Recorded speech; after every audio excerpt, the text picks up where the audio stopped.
Sistemas de autoprotección en zonas urbanas.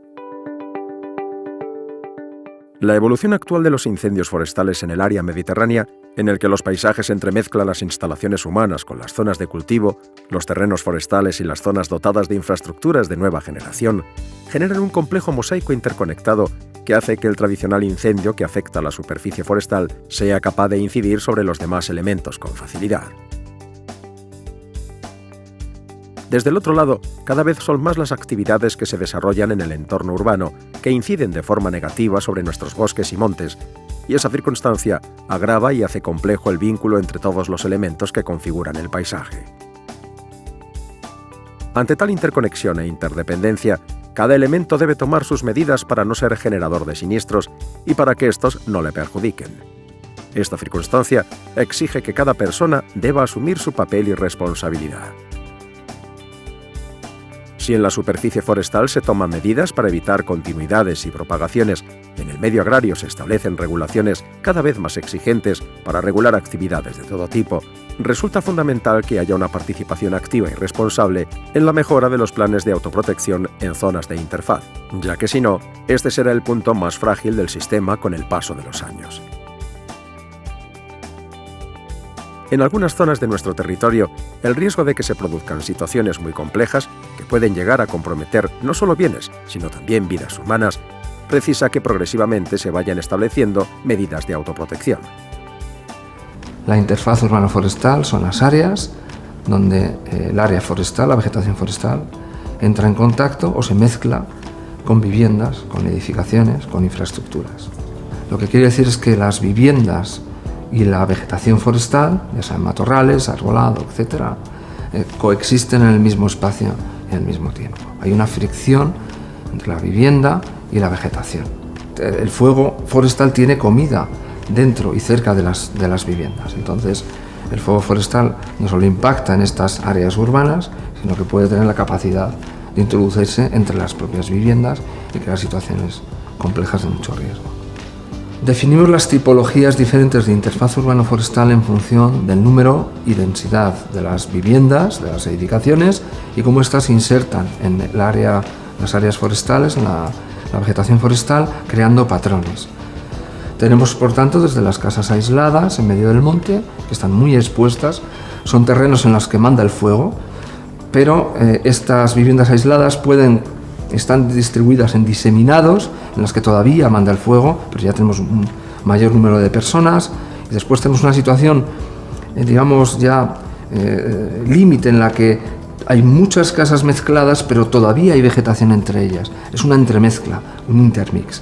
Esta situación es la peor situación, porque es la situación en la que tenemos mayor número de viviendas, pero todavía el fuego es capaz de progresar dentro. Finalmente, cuando ya se crea el tejido urbano, tenemos una ciudad, un pueblo, el impacto del fuego es en el exterior, pero esta puede ser afectada además por el humo o por las pavesas. Finalmente, una tipología que es la de las industrias, desarrollos industriales, polígonos industriales, naves, etcétera, que también pueden ser afectados.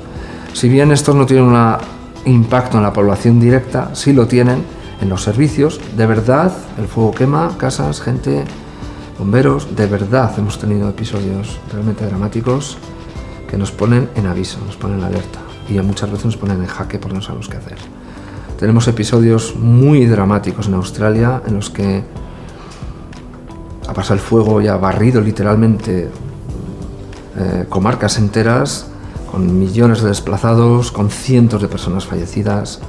Tenemos ejemplos en Canadá y sobre todo en Estados Unidos, en California, voy a decir casi todos los años, en la costa oeste, de evacuaciones, de fallecidos, de pérdidas millonarias, pero no solo en el resto del mundo, especialmente en España.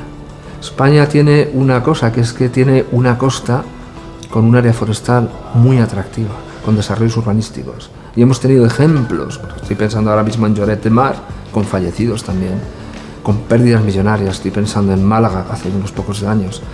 Son ejemplos reales. No es un fuego forestal en el que están los dispositivos, los medios de extinción, cuando es la vida, es que además hay personas civiles mezcladas en el evento.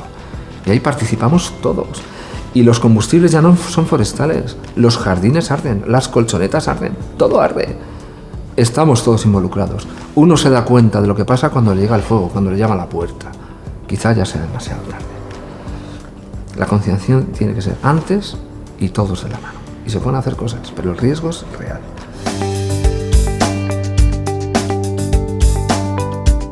Dentro de las actividades desarrolladas por los equipos EPRIF, esta situación se contempla constantemente, sea cual sea la región y comarca en la que se realizan los trabajos. Pero quizá la singular situación que se produce en la Comunidad Valenciana puede servir mejor para mostrar básicamente los temas y recomendaciones más importantes en este sentido. Un trabajo que está realizando el EPRIF con la interfaz urbano-forestal, con las actuaciones, se ha desarrollado una guía de actuaciones de prevención, defensa y autoprotección para zonas de interfaz agrourbano-forestal, sea casas aisladas, poblaciones, urbanizaciones compactas, urbanizaciones diseminadas, donde se explican el tipo de labores que tienen que hacer los propietarios o gestores de esas zonas antes de que se produzca el incendio, durante el incendio y una vez que el incendio ha pasado, si ha alcanzado la urbanización o el núcleo urbano. Cuando vienen nuestros colegas americanos a Europa, especialmente a los países mediterráneos, y ven que nuestras casas están hechas de piedra, de ladrillo, se preguntan por qué arden nuestras viviendas. Ellos tienen las casas hechas de madera, tienen un problema. Solamente las pavesas que les caen pueden provocar la ignición, a nosotros no. Y nos dicen, ¿por qué arden vuestras viviendas? Lo tenéis muy fácil para protegerlo. Este es un mensaje importante. ¿Cómo protegerla? Lo primero es intentar controlar el combustible que tenemos encima de la vivienda, al lado de la vivienda. Como por ejemplo, cuando tenemos un pino encima de una vivienda, está todo el año echando pinocha encima del tejado. Si no lo limpiamos, cuando lleguen las pavesas arderá por el tejado. Y luego los jardines. El jardín es un arma de doble filo. Puede meter el fuego cerca de la casa o puede hacer que propague menos. ¿Cómo? Separando las plantas, seleccionando plantas que ardan menos, poniendo elementos más incombustibles. Y el seto, que es el siguiente elemento que nos encontramos. El seto es tremendamente importante, o sea, hacer una elección de plantas que no sean muy inflamables, que el régimen de poda no haga que se acumule la parte muerta dentro, porque eso lo complica muchísimo la extinción de incendios a los bomberos. Las primeras parcelas tocando área forestal no deberían de tener setos de especies inflamables. Una estructura importante para proteger ya no solo las viviendas, sino las urbanizaciones, son las fajas de baja combustibilidad. Estas fajas separan el combustible forestal, digamos el monte, de las urbanizaciones. Lo que permite es dar oportunidades a los medios de extinción.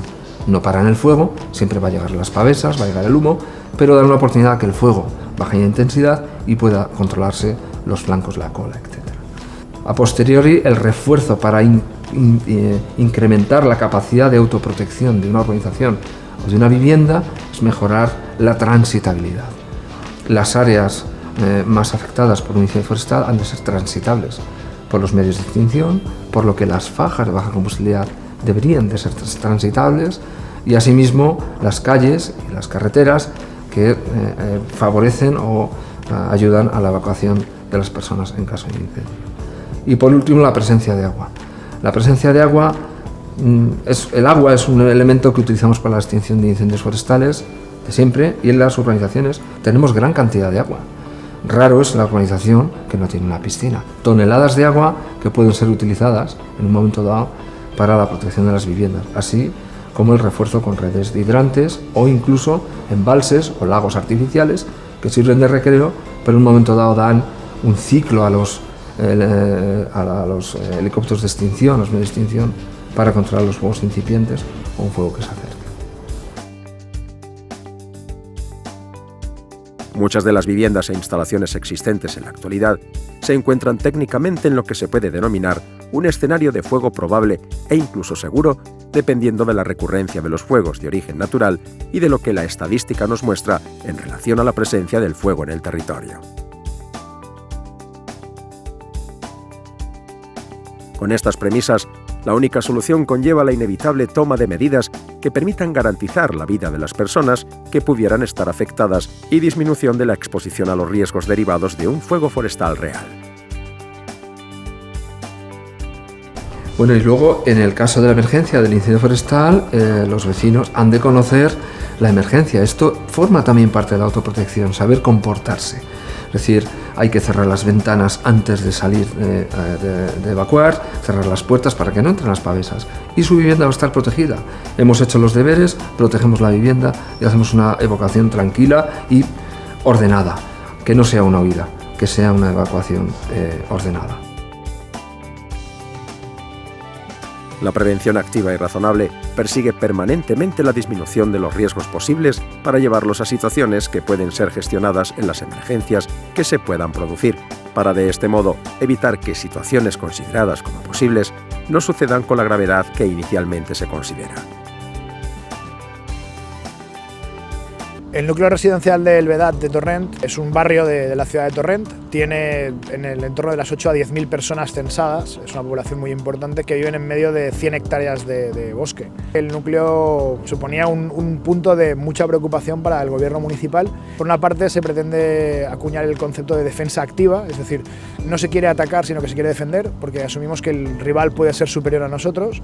Por otra parte se asume la utilización de nuevas tecnologías, todo el tema de smartphones como una herramienta útil y práctica de difusión masiva de información. Se envía un mensaje a los vecinos cuando se produce una alerta, ese mensaje llega a todos los vecinos al mismo tiempo que están dados de alta en una base de datos. Y por otra parte está la parte de la formación de la ciudadanía. La ciudadanía tiene que ser socia, tiene que ser parte importante de la gestión de los incendios de interfaz urbana forestal, asumiendo medidas de autoprotección y una prevención activa del riesgo. Porque a la hora de la verdad, de los incendios de interfaz urbana forestal están demostrando su gran peligrosidad para la ciudadanía y el número de víctimas potenciales es muy alto. Por eso la responsabilidad tiene que ser compartida, por una parte por los poderes públicos, pero por otra parte también, y esto es muy importante asumirlo, como ocurre en otros países del mundo, por parte de la ciudadanía, que tiene que dar un paso adelante para responsabilizarse en su propia protección.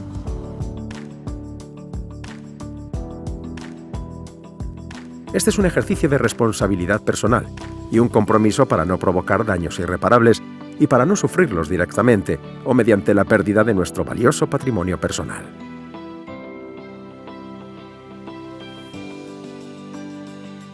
El conjunto de instituciones que trabajan en este sentido siempre precisa de la participación de todos y cada uno de nosotros para lograr una mayor garantía y seguridad cuando se producen los incendios forestales en nuestro territorio. En estos últimos, la incidencia de los incendios en las zonas de interfaz urbano-forestal ha crecido de forma apreciable y la perspectiva social del problema ha aumentado considerablemente. Resulta preciso que entre todos asumamos nuestra implicación para lograr minimizar los efectos que los incendios producen en estas zonas tan importantes para la sociedad.